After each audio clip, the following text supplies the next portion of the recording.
Good day. This is the Financial Planning Faculty New Hire Survey Results webinar. I'm Dr. Charles Chaffin, Director of Academic Programs and Initiatives for CFP Board, and I'm pleased to welcome you to this webinar. This webinar is a study conducted between the University of Georgia and CFP Board, outlining trends and needs in financial planning faculty workforce, and CFP Board is pleased to collaborate with the University of Georgia on this project.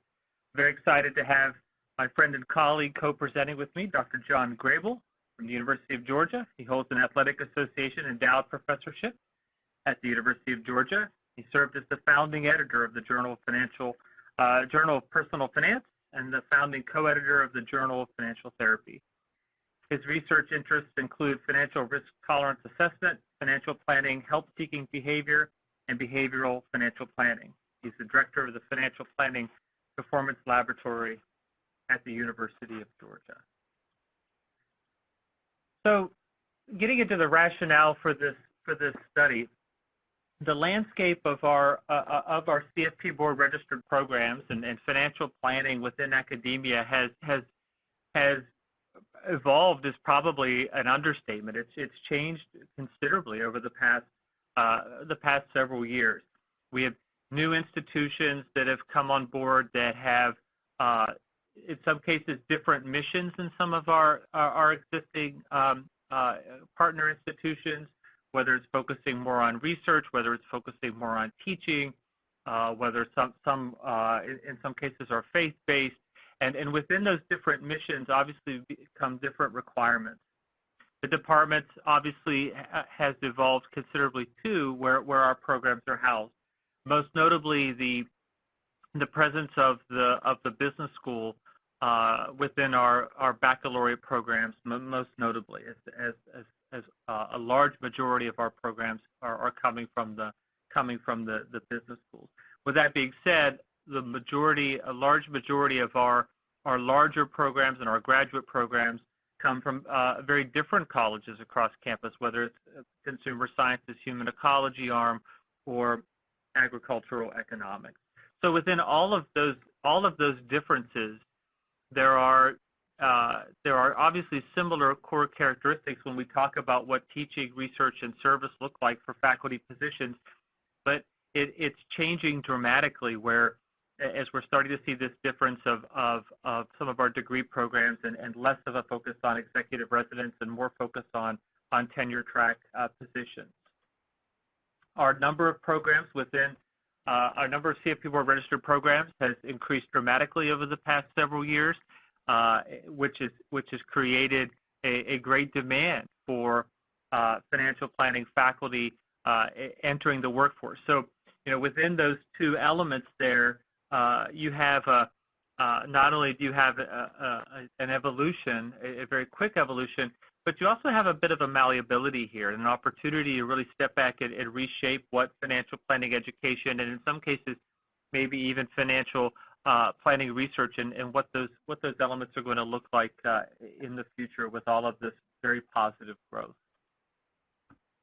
And then finally, thinking about in the future, in the next several years, the overwhelming majority of our programs that are in development are coming from at the baccalaureate level, and although most notably they're coming from the finance departments within our business schools, they are also coming from Research One institutions in a lot of cases, and so obviously we all have a vested interest in the next generation, or the individuals that are going to be coming into those positions being successful, because that impacts the future of financial planning research, financial planning education, and certainly most notably financial planning practice.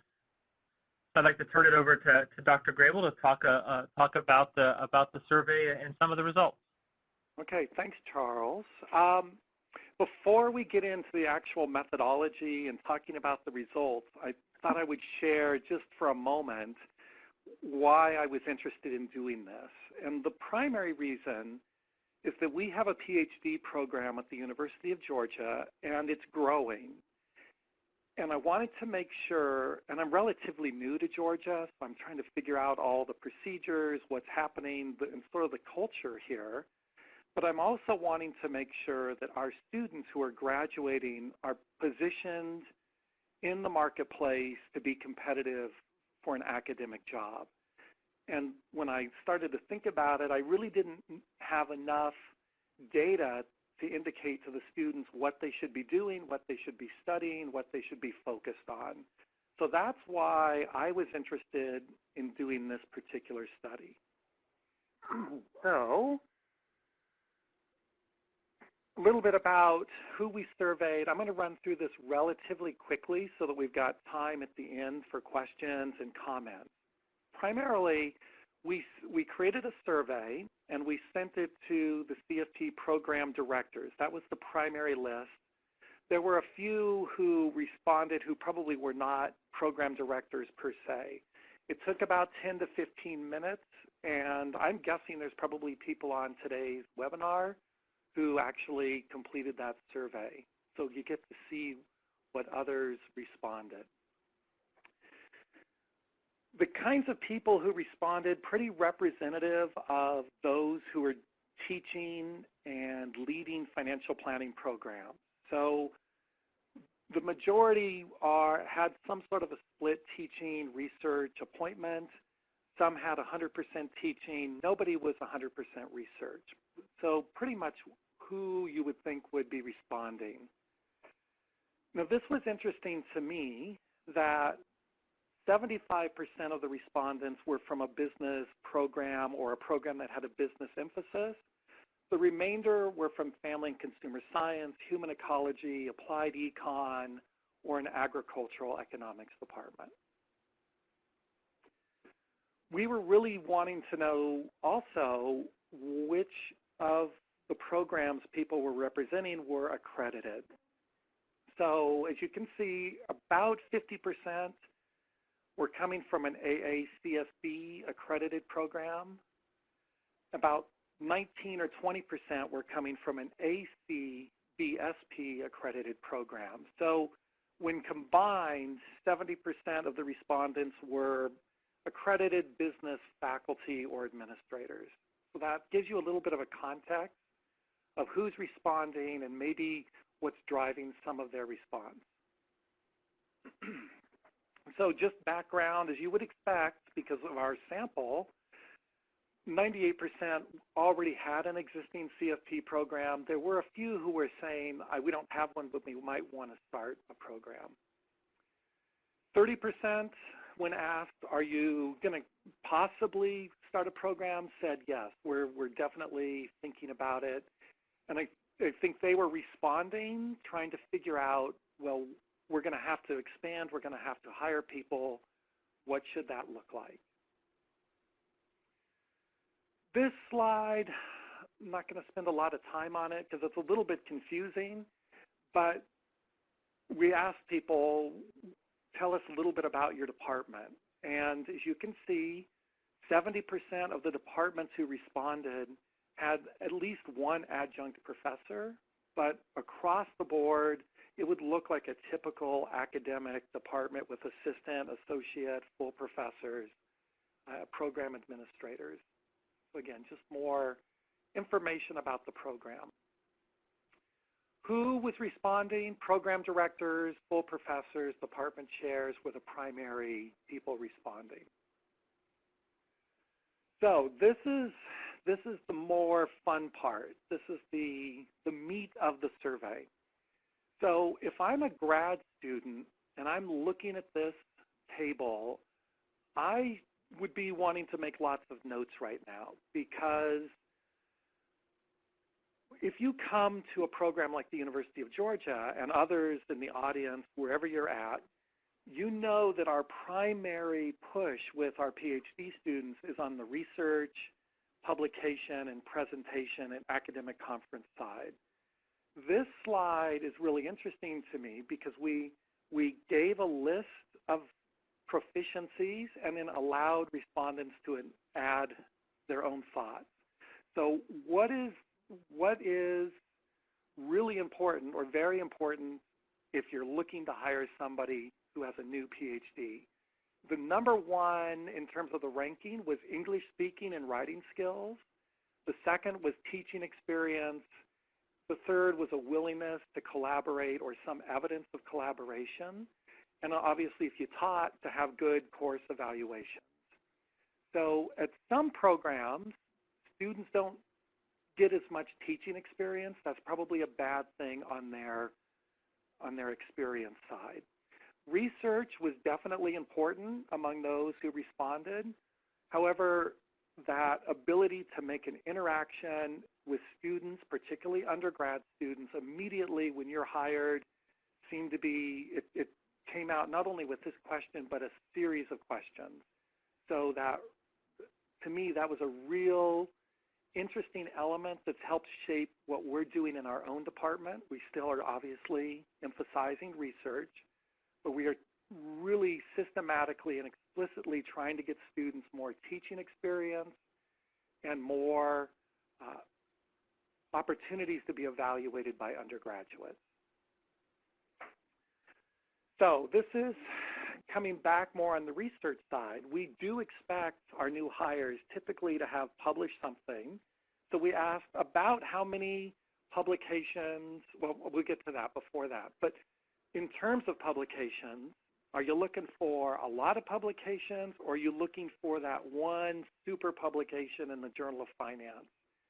And what we found is that, as you would imagine, the people who are on the hiring side, they're looking at a 50-50. We definitely want you to have publications, but we also want those publications to be quality. And Charles, if people are having questions, I think we can leave those to the end. Do you think? I think we can. Yeah, so feel free to type them in, and we'll get to all of them at the very end of our talk. Yeah, because I know I'm flying by really quickly, but I wanted to make sure we did have time at the end for comments and ideas. So this was intriguing to me, this particular finding. So how many research articles do you expect the ideal candidate to have published as a doctoral student? So surprising number one was 23% of our respondents said they didn't expect any publication. So that was somewhat shocking to me, so I don't share that result with my PhD students. I share that 72% of the employers are expecting a grad student to have between 1 and 3 publications.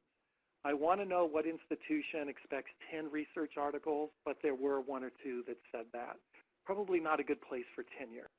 But if I'm a PhD student, from day one in a program, getting those research articles in process and getting them published seems to be a really high priority in order to be competitive in the job market.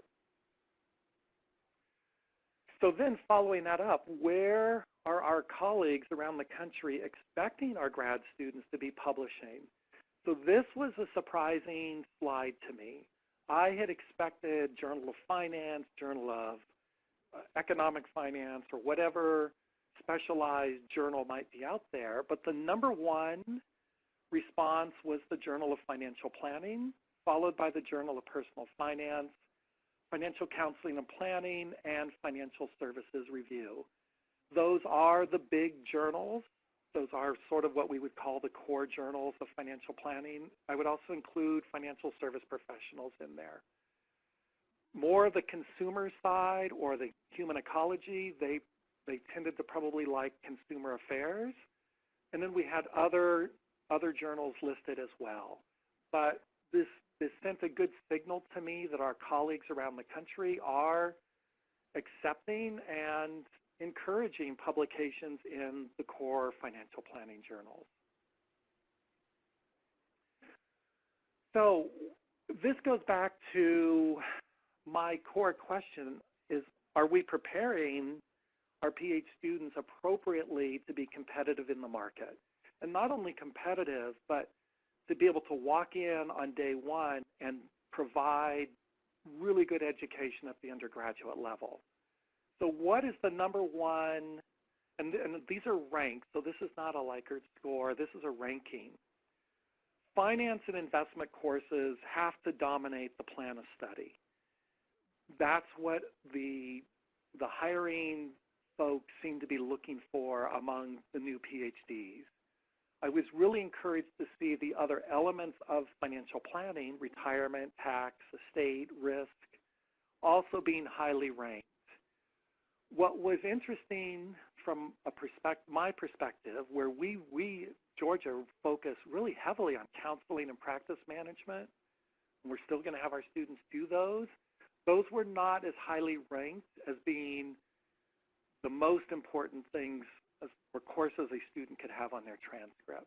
So again, as a grad student, if you're in the human sciences area, picking up those finance investment courses is probably going to help you in the job market. So this should make Charles smile when he sees this slide. Which of the following designations, certifications would make an applicant the strongest?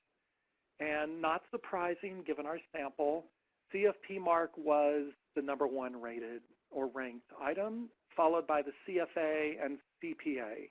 Also, the Chartered Financial Consultant and the CLU were also mentioned several times. Kind of less important, but still important, would be enrolled agents, CRC, and there were even a few who indicated a mental health licensure. So, well, let me go back here really quick.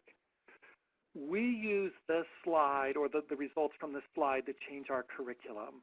So if a PhD student is working with me, I'm not forcing them, but I'm highly encouraging them to the point of maybe even subsidizing the activity financially for them to sit for the CFP exam prior to graduation. So before they even hit the market, that they would have that CFP in hand.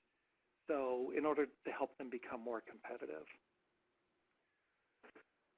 So now looking at work experience.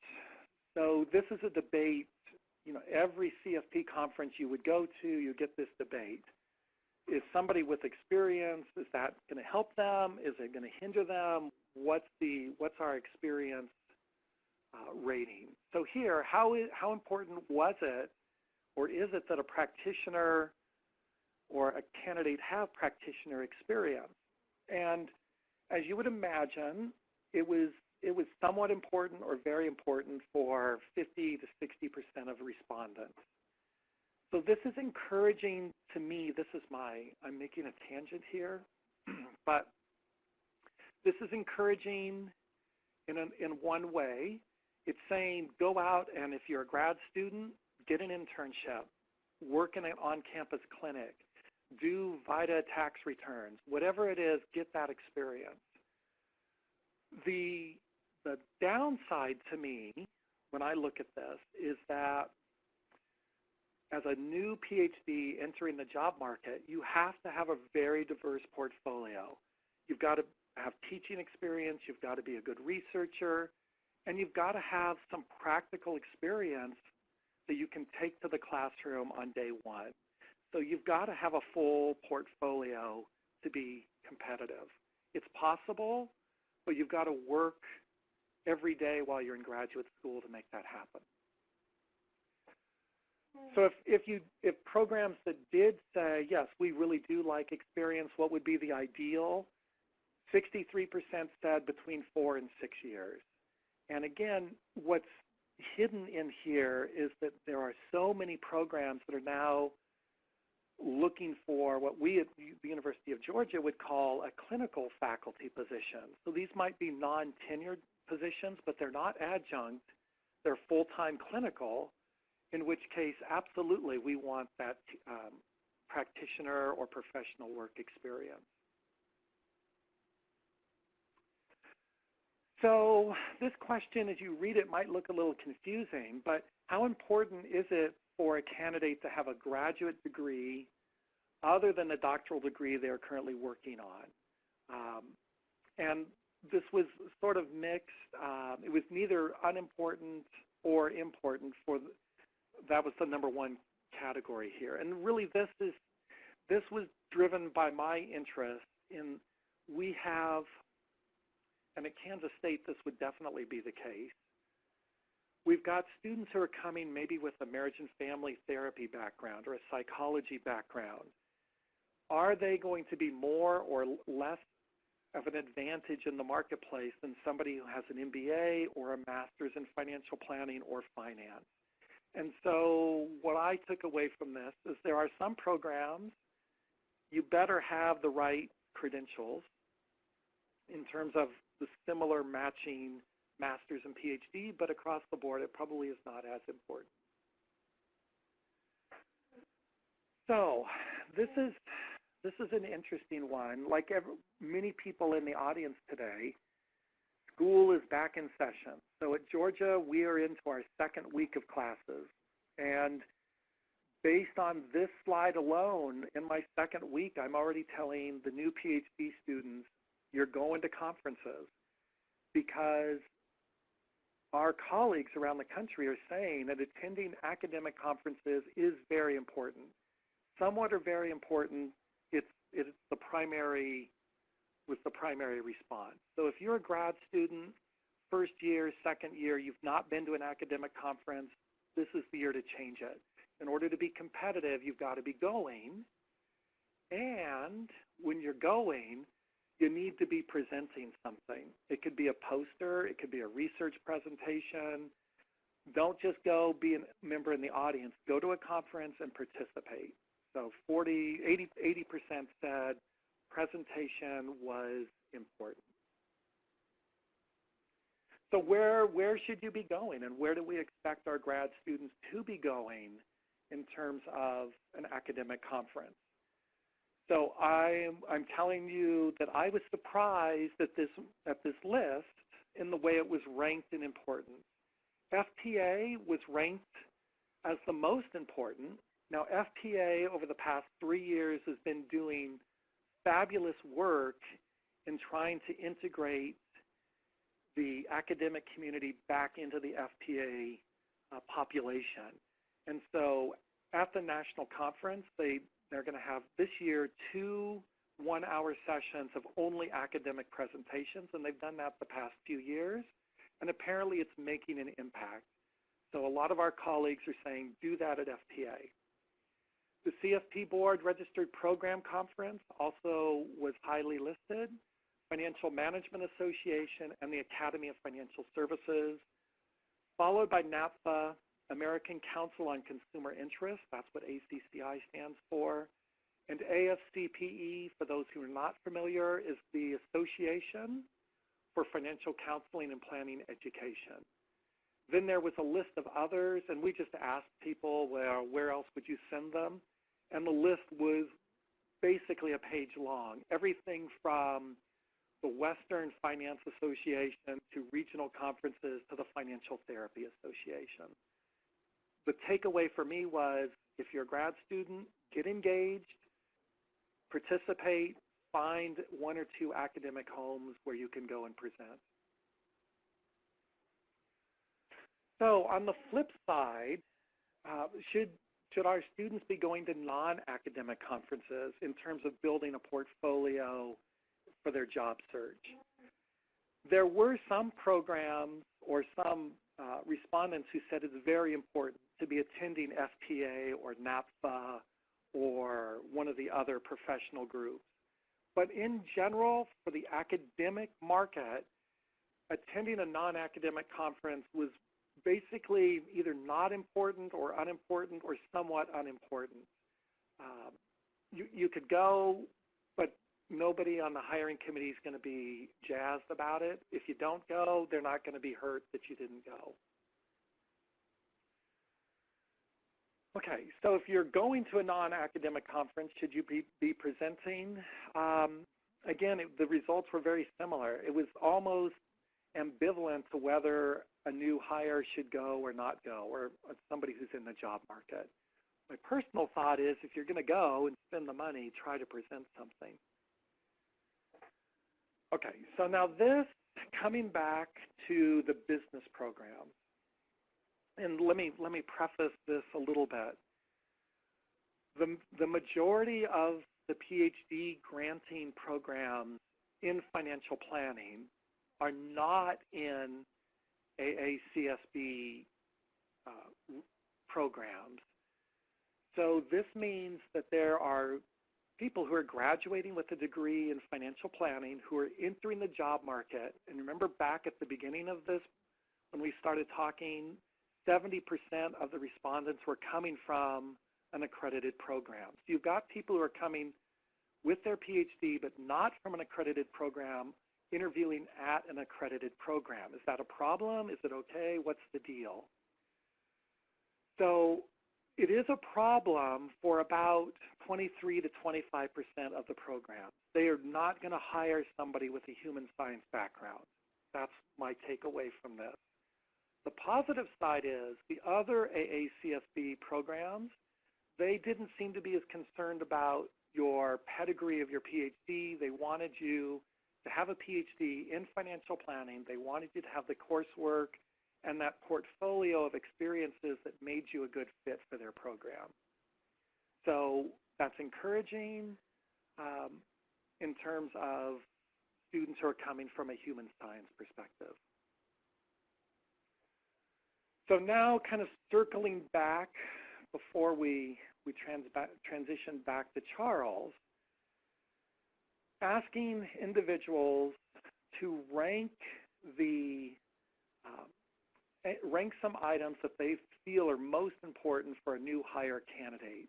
Now this list looks similar to what you saw earlier, but that list was a ranking list, so we scored it. This is an importance ranking. So tell us that prospective new hire has walked into your office, they're sitting there, you're doing the interview, you're looking at their curriculum vitae. What's the most important thing you're looking for? Teaching experience. And so as a grad student, go get that teaching experience. It's primary importance. If you are an academic on this side and you're working with PhD students, give those students an opportunity to gain that needed experience. Research ranked high, as you can imagine. And so as a grad student, having that combination of an outstanding teacher and a great researcher is going to make you really shine in the market. Having practitioner experience is helpful. The type of coursework completed was ranked about halfway. English, speaking, and writing, about half said that's still important. Publication history, designations, that research acumen. And so, again, how I've used this at the University of Georgia is working with my colleagues to ensure that our students are getting in front of students at the undergraduate level, getting that research experience, publishing, trying to be as well-rounded before they graduate. So Charles, I rolled through those really quickly, and we can go back through them, but do you want to talk a little bit about the implications here? Yeah, absolutely. So thinking about, this element of faculty profile and talking about, from where I sit, that the AACSB accreditation requirements are the most noteworthy. I obviously we have degree programs that are accredited by AACSB, but that doesn't come up as an issue, so I didn't include them here. But obviously they're important, but there isn't as much of an issue as there are on the AACSB side. The requirements for faculty and looking at the accreditation requirements for AACSB changed in 2013, and I would say, without getting into detail, if you're, and I see there are lots of PhD students that are participating on this webinar, go on to AACSB's website and look at their accreditation requirements. It's on page 40 for faculty, and look at these four areas. There are obviously elements of interpretation that each institution tends to have relative to these, but I think it's important as you're thinking about, building your vita, if that's a place where you want to be, because that's where the biggest hurdles tend to be from an institution. Say, well, we're not sure coming from financial planning. That's that's a discipline outside of the business school and a Ph.D. there where we are or we're not recognizing. And certainly that's the reason for many of our efforts within the Center for Financial Planning, which I'll talk about here in a moment. Thinking about that, the element of profiles of incoming doctoral students or an evolving profile of a current doctoral student, thinking about practitioner experience, what could that look like? Lots of folks lots of respondents in our study talked about the importance of that. And as we all know, that experience also fuels teaching, that experience also fuels research and whatnot, and creates a great cycle. So especially as a doctoral student, what can you do to engage practice, particularly if you're coming in with no practitioner experience at all? What can you do to build upon that or to begin that process? And certainly thinking about the educational background. Mixed reviews there. The one thing I would say somewhat beyond the results of our study here is, hearing a lot of folks that are on search committees over the past several years talk about that, the idea of diversity within what that education looks like of a newly minted Ph.D. in financial planning, whether it's an MBA, whether it's a master's in psychology or something to that effect. There are great opportunities there to build diversity, since it's particularly a diverse discipline and ultimately a diverse group of subject content areas within the discipline.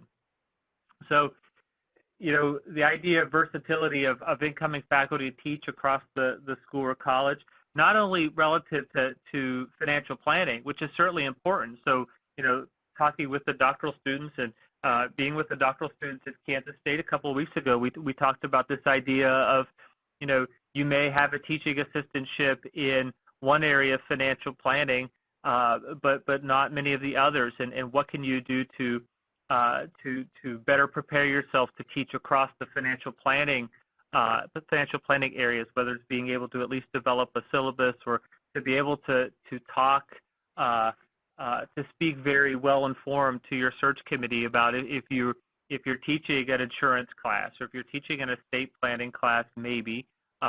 What would that, or retirement planning is probably a better example, what would that look like? And how would you incorporate the learning objectives? How would you go about assessment and all of those different types of things?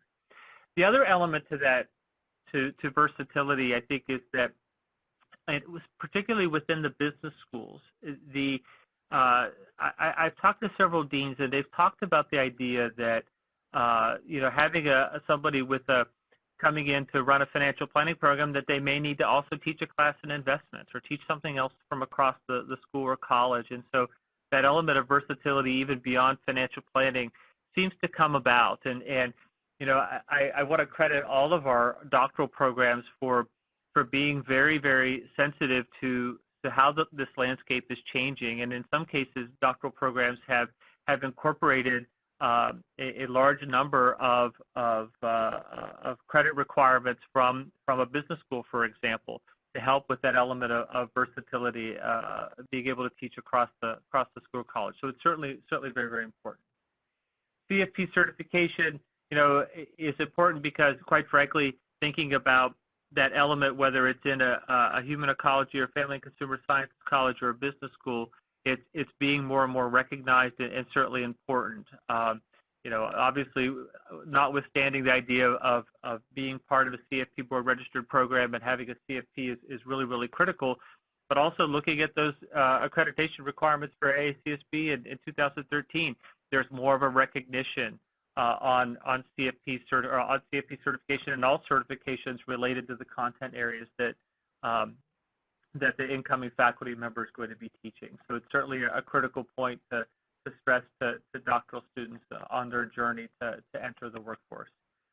I want to mention, before we open up for questions, the academic research colloquium. I think all of you are aware of that. The one element that I think is particularly pertinent to this, although certainly the research platform is critical, and you're all aware of that, but also we will be announcing next month what the process will look like for interviews for open faculty positions within CFP Board Registered programs, as we see this as an opportunity for not only doctoral students but faculty from institutions that may be looking at other positions. No faculty that are part of this webinar. I know everyone's very excited about where they currently are and are not planning on leaving. But for others, we'll have that. We're going to have that opportunity for folks to whether it's conduct interviews or even talk informally.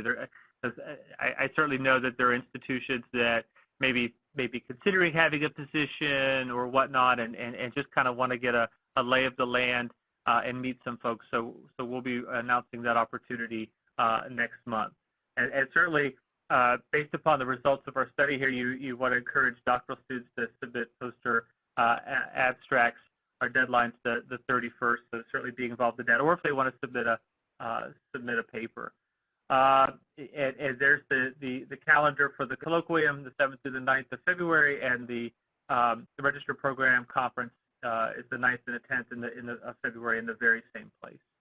So we're going to pause for about 3 minutes, and you can type in your questions, and then Dr. Grable and I will do our best to answer each one. So let's take about a 3-minute break for your questions.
All right, we're getting a lot of questions, so feel free to continue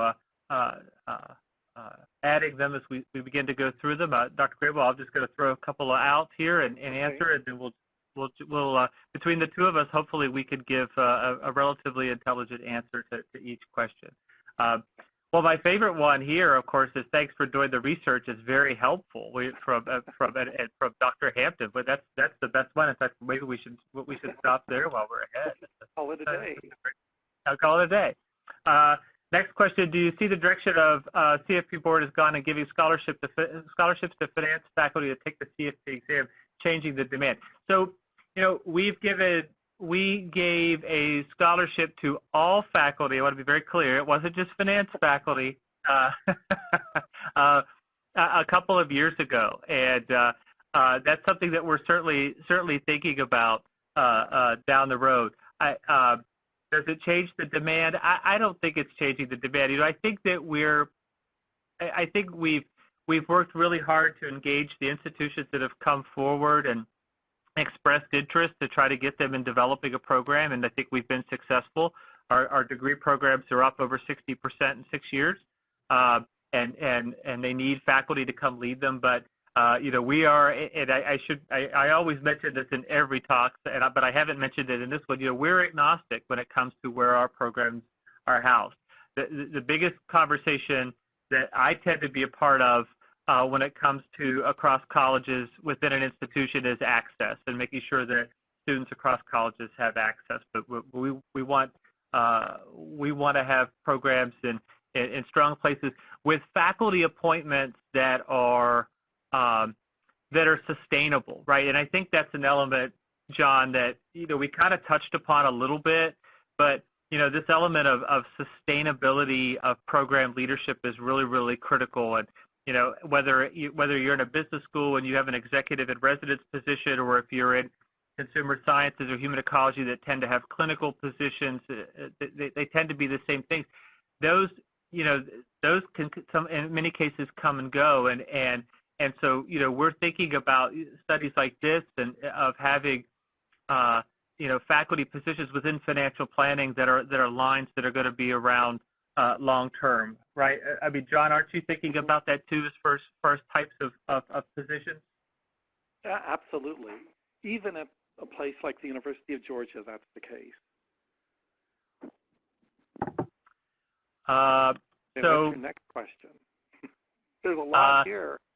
There are a lot of questions here. So I talked about pricing, and so that's something we're thinking about. We offered it a couple of years ago, and I that's going to come soon, I would imagine, or come, not necessarily soon, but it's something we're thinking about and understand the importance.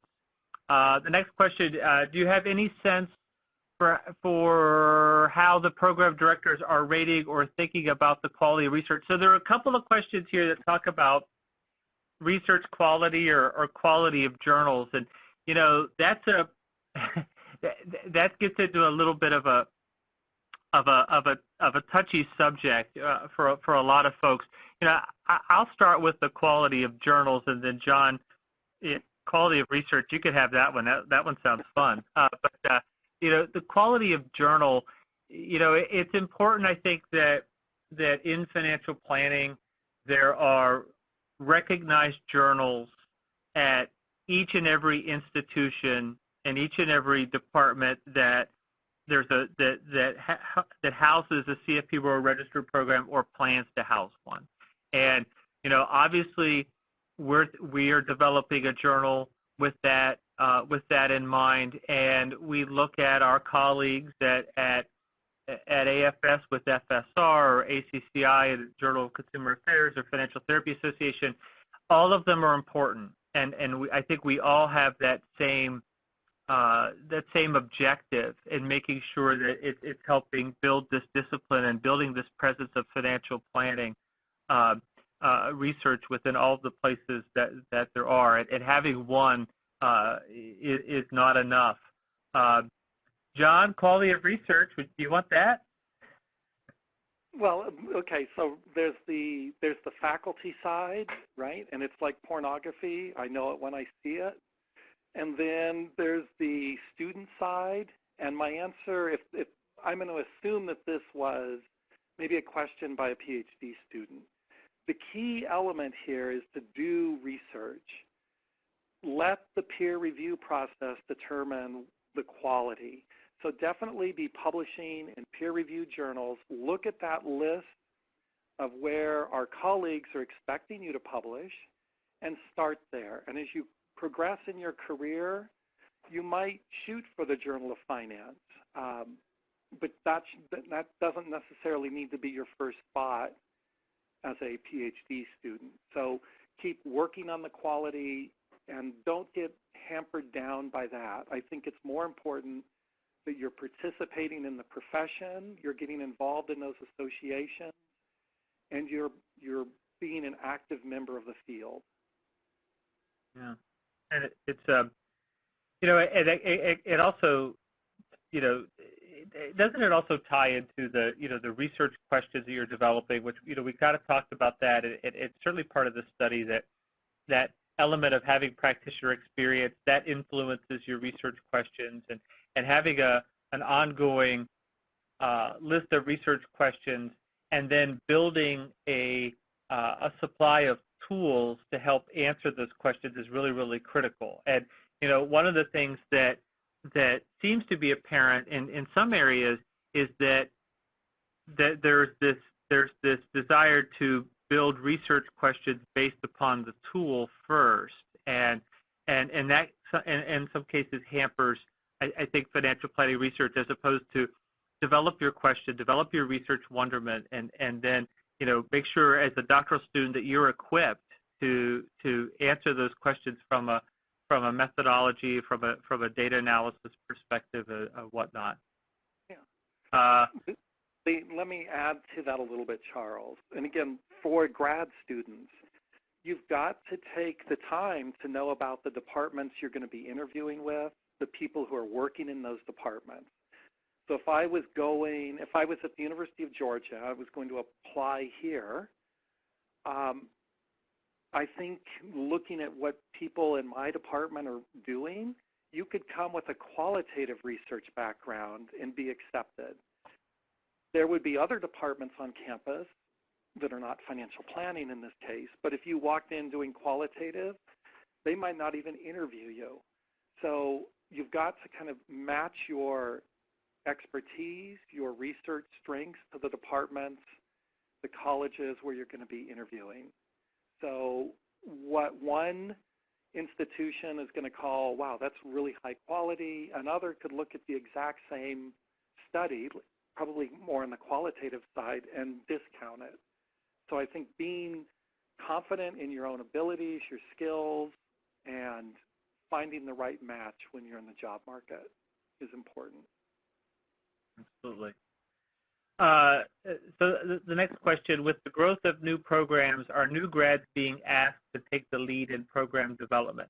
In some cases, yes, but not usually. What I see is an institution developing the program, at least getting the courses off the ground, identifying it as a concentration or track specialization. In some cases, it's a minor or a major, and then bringing in someone to lead it. For a new grad, now for some of them, for some of the larger institutions, particularly a few that are going to be coming, that I'll probably be approving sometime later this year, they're probably looking for somebody more at the associate level. I know there's a couple of those in those cases, but for the most part, at least from my vantage point, I don't see that. I don't see new grads really in that program development phase hitting the ground running. And certainly John could weigh in.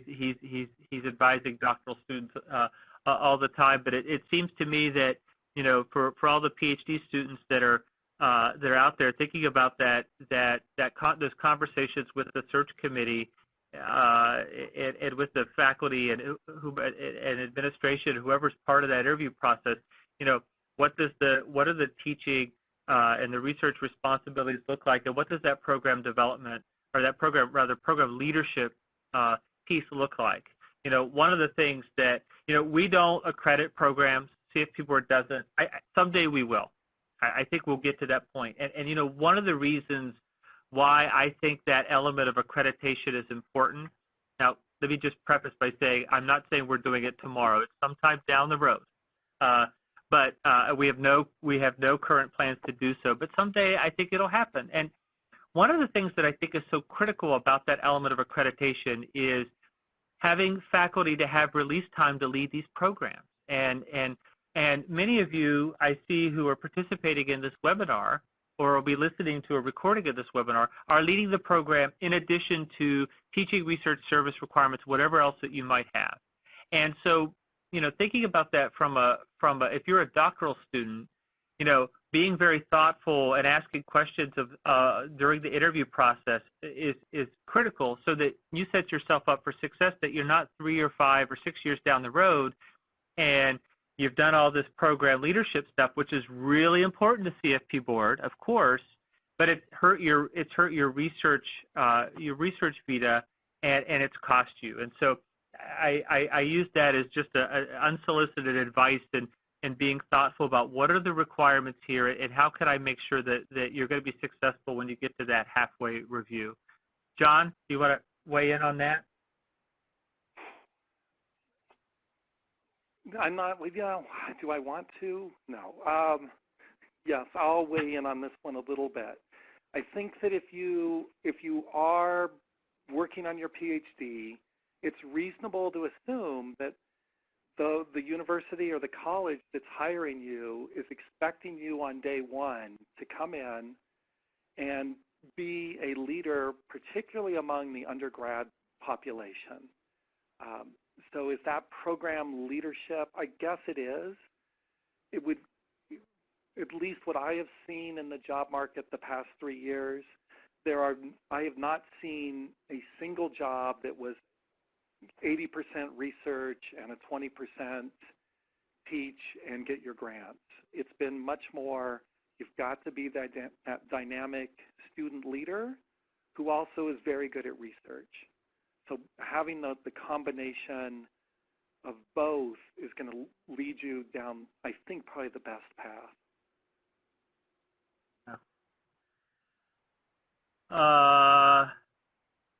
Next question, what's been the main solution when a university wants a program but needs funding? And how can a PhD student help answer that question for the university? Well, that's a tough one.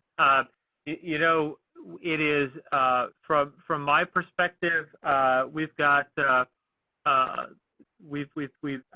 had the opportunity to help develop a lot of programs the last several years, and you know, the first question that I always ask when we begin that conversation is, you know, what's the support like from the administration, and what's the support like from local practice? And the latter, in many cases, helps shape the former.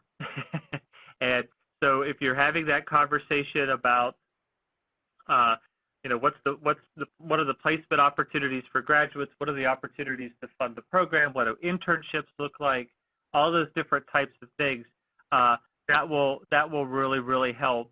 And there are universities, if they think that there's that support and there isn't any type of baggage coming from the Department on Financial Planning, which we tend to run into sometimes within some departments, then you may be able to move forward. But as a PhD student, relative to the question here, that's a real tough one, and there's got to be that willingness on the institution's part to have some skin in the game, and particularly for you, in my opinion, as a PhD student, you want to also set yourself up to be successful and to be in a position where you can succeed in leading a program and doing all the other things that a successful faculty person needs to do. And just as an aside, at a research institution, you're going to probably get 0 credit towards tenure and promotion for going out and raising that money that keeps the program alive. Your efforts are going to be rewarded more on being that excellent teacher and that outstanding researcher. At least that's my experience at the few institutions I've been associated with. How do you see online programs at the undergraduate and graduate level? Are there many online board-registered programs, and is that number growing? There are many online board-registered programs. Now, online programs at the undergraduate level, not so much. The graduate level, yes, there are more, and I would say it's growing somewhat. I think that the graduate level programs are growing because most notably a lot of the MBA programs are adding specializations or tracks in financial planning, and they already have an existing online presence. You know, and there are MS programs that are online that are registered with us, of course. Is that number growing? I don't know. You know, I sense that in some cases that at some point it's going to plateau. Maybe it already has. You know, I think relative to, if I understand the spirit of this question relative to our conversation today, being able to effectively teach in classroom-based and online and blended instruction is a very powerful tool to have on your vita. To have that experience, I think is particularly important. But at the undergrad level, there's lots of folks who are doing more things with flipped classrooms, and so that's really critical, I think, from a pedagogical perspective. But purely online programs and baccalaureate levels, at the baccalaureate level, not so much. John, do you want to add anything to that one? So if you were my student, what I would tell you is definitely teach an online course. It looks good as part of your portfolio, but before you graduate, do everything you can to get in front of live students, because it does look like the hiring committees are going to value that in-class experience to a greater extent than they are going to do the online. Although when you're hired, with the growth of online programs, particularly at the graduate level, you may be there. That may be the deciding factor that throws you into being hired. But do everything you can to get in front of undergrad students or certificate students and get that experience. Yeah. And one other aside to that, the element of doctoral students making sure that, particularly the faculty that are teaching undergrads, that you may only be working with one faculty member or two or three, and if there are others that you're not working with, being a part of their courses and engaging them is really, really important. Even if you don't have, even if you're not a TA for them or whatnot, you may be asked the question, or you may be asked to teach a course that they're currently teaching within your institution, and knowing them and knowing their work and what they would do could be really, really helpful. In terms of research, was there any comment on qualitative versus quantitative? No, I mean we didn't really dive into research method as much. It's an important subject, and it's certainly something that both John and I could drone on about, but we did that's a little bit beyond the scope of the study.